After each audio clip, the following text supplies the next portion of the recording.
দেখো কা দর্শক ভাই হল, আমি যে গতদিন বর্ষে ঈদগা টিলার একটা ভিডিও করছিলাম মুহিদ আলী ভাইর, তাই নাকি বাস গাড়ি চালাইতা 10টা বছর ধরে করো, এক্সিডেন্ট করে ভঙ্গ অবস্থায় আছেন। কতদিন একটা ভিডিও করায়, ও ভিডিওতে কিছু টাকা আপনারা সাহায্য সহযোগিতা করছেন, তবে এ টাকা তার কোনো চিকিৎসা কর না। আরো টাকার প্রয়োজন, আপনারা দয়া করে একটু ভিডিওটা শেয়ার দিবা, একটু সহযোগিতা করবা। তার 3 থেকে 4 লাখ টাকা হয়ে গেলে তাই মোটামুটি সুস্থ হয়ে যাবা, আবার তাই কামকাজ করে খাইতে পারবা।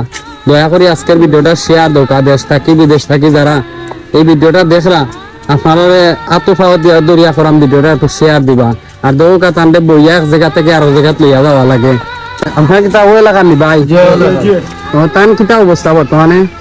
তোমার অবস্থা তো খুবই খারাপ, মানে রিটার্ন যখন ডাক্তার না দেখাইলেও না দেখাইতে হইব, এই অবস্থা হয়েছে। তান ডাক্তারকে আগে একবার বলছিল অপারেশন করা লাগবো, টাকার লাগে আমরা অপারেশন করাইতে পারছি না। কিছু টাকা পয়সা পাইছি আমরা থেকে